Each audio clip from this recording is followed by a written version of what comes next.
100 ಕೋಟಿಯಲ್ಲಿ 5 ಕೋಟಿ ಅಡ್ವಾನ್ಸ್ ನೀಡಲು ನನ್ನ ಮೂಲಕ ಯತ್ನ ಮಾಡಲಾಗಿದೆ ಎಂದು ಬಂಧನದಲ್ಲಿರುವ ದೇವರಾಜೇಗೌಡ ಮಾಡಿರುವ ನನ್ನ ಮೇಲಿನ ಆರೋಪದ ವಿಚಾರದಲ್ಲಿ ಸಾಬೀತಾದರೆ ನಾನು ರಾಜಕೀಯ ಬಿಟ್ಟು ಹೋಗುತ್ತೇನೆ ಎಂದು ವಿಧಾನ ಪರಿಷತ್ ಮಾಜಿ ಸದಸ್ಯ ಎಂಎ ಗೋಪಾಲಸ್ವಾಮಿ ಸವಾಲು ಹಾಕಿದ್ದಾರೆ.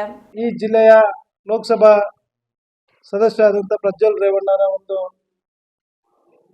ಅವ್ರದ್ದು ವಿಡಿಯೋ ಪತ್ರಿಕಾಗೋಷ್ಠಿಯಲ್ಲಿ ಸೋಮವಾರದಂದು ಪೆನ್ಡ್ರೈವ್ ಕೇಸ್ನಲ್ಲಿ ಕುಮಾರಸ್ವಾಮಿ ಹೆಸರು ಹೇಳಲು ಡಿಕೆ ಶಿವಕುಮಾರ್ 100 ಕೋಟಿ ಆಫರ್ ಆರೋಪವನ್ನು ಇವರ ವಿರುದ್ಧ 100 ಕೋಟಿ ಆಫರ್ ಆರೋಪ ಮಾಡಿದ್ದ ವಕೀಲ ದೇವರಾಜೇಗೌಡ 106 ಕೋಟಿಯಲ್ಲಿ 5 ಕೋಟಿ ಅಡ್ವಾನ್ಸ್ ನೀಡಲು ನನ್ನ ಮೂಲಕ ಯತ್ನ ಎಂದಿದ್ದ ಬಂಧನದಲ್ಲಿರುವ ದೇವರಾಜೇಗೌಡ ಮಾಡಿರುವ ನನ್ನ ಮೇಲಿನ ಆರೋಪದ ಬಗ್ಗೆ ಮಾತನಾಡಿ ಪೆನ್ಡ್ರೈವ್ ವಿಚಾರದಲ್ಲಿ ಸಾಕಷ್ಟು ಪ್ರಚಾರಗಳು ಆಗಿ ಚರ್ಚೆ ನಡೆದಿದೆ.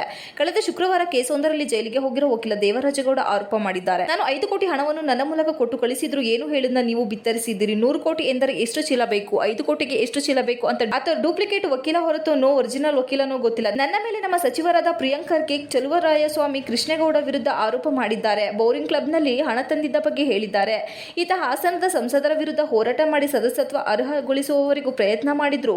ರೇವಣ್ಣಿಗೆ ಏಕೆ ವಚನದಲ್ಲಿ ಮಾತನಾಡಿ ಎನ್ಆರ್ ವೃತ್ತದಲ್ಲಿ ಬಿಗ್ ಸ್ಕ್ರೀನ್ ಹಾಕೋಕೆ ಹೇಳಿದ್ದರು. ನಮ್ಮ ಜಿಲ್ಲೆಯಲ್ಲಿ ಬಿಜೆಪಿಯವರು ನಮಗೆ ಸಹಾಯ ಮಾಡಿರೋದು ಸತ್ಯ. ಯಾರು ಸಹಾಯ ಮಾಡಿದ್ರು ಎಂದು ಮುಂದೆ ಹೇಳಲಾಗುವುದು. ನಾನು 5 ಕೋಟಿ ಹಣ ಕೊಟ್ಟಿದ್ದರೆ ಪ್ರಯತ್ನ ಮಾಡಿದರೆ ಆದರೆ ಬಿಜೆಪಿ ಮುಖಂಡ ಆಗಿರುವುದರಿಂದ ಇಡೀ ಮೂಲಕ ನನ್ನ ಹಿಡಿಸಬಹುದಿತ್ತಲ್ಲ. ಆತ ಬ್ಲಾಕ್ ಮೇಲ್ ಮಾಡುತ್ತಿರಬಹುದು ಎಂಬ ಅನುಮಾನ ಇದೆ ಎಂದು ಅನುಮಾನಪಟ್ಟರು.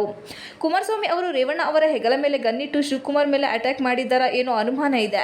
ಹಾಸನದಲ್ಲಿ ಜೆಡಿಎಸ್ ಅಭ್ಯರ್ಥಿ ವಿರುದ್ಧವೂ ದೇವರಾಜೇಗೌಡ, ಬೆಂಗಳೂರಿನಲ್ಲಿ ಕುಮಾರಸ್ವಾಮಿ ಪರವಾಗಿ ಇರ್ತಾರೆ. ದೇವರಾಜೇಗೌಡ ಯಾವ ನಾಯಕ? ಆತ ಗ್ರಾಮ ಪಂಚಾಯಿತಿ ಚುನಾವಣೆಗೆ ನಿಂತದ್ದಾನ? ಏನೂ ಅಲ್ಲದ ವ್ಯಕ್ತಿಯು ಹೇಗೆ ಇಷ್ಟು ದೊಡ್ಡ ಮಟ್ಟಕ್ಕೆ ಬೆಳೆದಿದ್ದಾನೆ? ಇವನ ಮಾತು ನೋಡಿದ್ರೆ ಭೂತದ ಕೈಲಿ ಭಗವದ್ಗೀತೆ ಕೊಟ್ಟಂಗೆ ಆಗಿದೆ. ಈ ಕ್ಷೇತ್ರದ ಲೋಕಸಭಾ ಸದಸ್ಯ ಏನಾಗಿದೆ ಎಂಬ ಅನುಮಾನ ನನಗಿದೆ. ಡಿಕೆ ಶಿವಕುಮಾರ್ ಅವರು ನಮ್ಮ ಪಕ್ಷದ ಅಧ್ಯಕ್ಷರು, ಭವಿಷ್ಯದ ನಾಯಕ. ಈ ವೇಳೆ ನನ್ನ ವಿರುದ್ಧ ಸುಳ್ಳು ಆರೋಪ ಮಾಡಿದ್ದಾರೆ ಎಂದು ಆಕ್ರೋಶ ವ್ಯಕ್ತಪಡಿಸಿದರು. ಈ ಜೆಡಿಎಸ್ ಎಲ್ಲ ಮುಗಿದೋಗ್ತಾರೆ ಪಕ್ಷ.